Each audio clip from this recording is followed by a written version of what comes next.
నిదురలో నీ కల చూసి తుల్లిపడిన ఎదకి ఏ క్షణం ఎదురవుతావో జోల పాటవై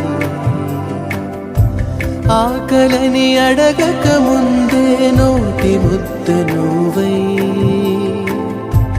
ఏ కథలు వినిపిస్తావో జాబిలము